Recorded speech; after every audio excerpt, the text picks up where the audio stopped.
आज है तिल चौथ, इसको माही चौथ भी बोलते हैं। महिलाएं इसका व्रत रखती है। ये व्रत माघ कृष्णा बदी चौथ तिल चौथ को किया जाता है। इस दिन पूजा में श्री गणेश जी व चौथ माता के तिलकुट्टे का भोग लगाया जाता है। पूजा के सामान के साथ तिलकुट्टा अवश्य रखा जाता है। तो आपको सुनाते हैं तिल चौथ की कहानी। दो देवरानी जेठानी थी। जेठानी के बहुत धन था, देवरानी गरीब थी। देवरानी भगवान गणेश जी की बहुत आराधना करती थी। वो अपनी जेठानी के घर रोज आटा पीसने के लिए जाती थी। जिस कपड़े से आटा छानती थी वो कपड़ा उसके घर लाकर पानी में धो लेती और अपने पति को घोलकर पिला देती। एक दिन जेठानी के बच्चों ने देख लिया। वे अपनी माँ से बोले कि मामा, चाची तो अपने घर से आटे का कपड़ा ले जाकर चाचा जी को घोलकर पिला देती है। इस पर जेठानी ने देवरानी को कहा, घर जाओ तो आटा छानने का कपड़ा यहीं रखकर जाया करो। देवरानी ने वैसा ही किया। घर गई तो उसका पति बोला, मुझे चूर्ण घोलकर पिला दो। देवरानी बोली कि आज उसने आटा छानने का कपड़ा वहीं रख लिया है, इसलिए मेरे पास आपको खिलाने के लिए कुछ भी नहीं है। उस दिन उसके पति ने भूख भूख से तड़पते हुए गुस्से में होकर उसको लकड़ी से मारा। तकदीर तकदीर से उस दिन चौथ माता का व्रत था। श्री गणेश जी का स्मरण करती हुई वे भूखी ही सो गई। तभी थोड़ी देर बाद गणेश जी ने आकर कहा कि आज तो तिल चौथ है और तू भूखी ही क्यों सो रही है। तब देवरानी ने सारा वृतांत के सुनाया। तब भगवान बोले कि आज मैंने तिल चौथ होने के कारण चूरमा व तिल कुट्टा बहुत खाया है, इसलिए निमटने की मन में है, यानी उनको फ्रेश होना था। सो कहाँ जाऊं। वे गुस्से में बोली, महाराज बहुत जगह पड़ी है, चाहे जहाँ चले जाओ। गणेश जी ने सारा घर भर दिया। निमटने जाकर बोले, पूछूं पूछूं कहाँ। वे फिर गुस्से से बोली, मेरा लिलाट पड़ा है, पहुंच लो।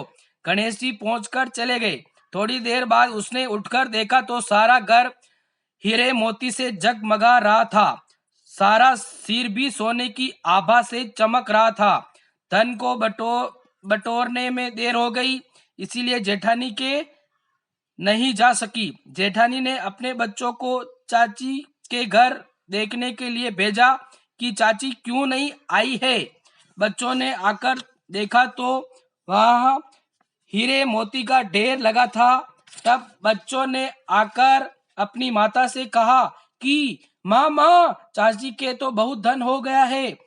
जेठानी भागी भागी अपनी देवरानी के पास आई और पूछा कि इतना धन कैसे हुआ। भोली भाली देवरानी ने सारी घटना सच सच बता दी। इतनी बात सुनकर जेठानी अपने घर आई और अपने पति से बोली, मुझे लकड़ी से मारो। तो उसने सोचा कि ऐसा करने से मेरे ही बहुत सारा धन हो जाएगा। देवरानी को देवर जी ने बहुत मारा, इसलिए उसके बहुत धन हो गया है। उसका पति बोला, तू धन की भूखी क्यों मार खाती है। लेकिन वो नहीं मानी और बहुत मार खाकर अपने मकान को खाली करके श्री गणेश जी का स्मरण करके सो गई। गणेश जी महाराज आए और कहने लगे, फालतू में मार खाने वाली, उठ और मुझे बता कि मैं कहाँ निमटने जाऊं। तब वो बोली, मेरी देवरानी के तो छोटा सा मकान था, मेरे तो बहुत बड़ा मकान है, जहाँ इच्छा हो वहीं चले जाओ। और गणेश जी ने निमटना कर लिया। अब बोले, पूछूं कहाँ। तो जेठानी बोली, मेरा लिलाट पड़ा। पहुंचकर चले गए। थोड़ी देर में उसने उठकर देखा तो सारा घर सड़ रहा था और बदबू आ रही थी। तब वो बोली, हे गणेश जी महाराज, आपने मेरे साथ छल कपट किया है। देवरानी को तो धन वैभव दिया और मुझे कूड़ा दिया। गणेश जी आए और बोले कि तूने धन की भूखी मार खाई।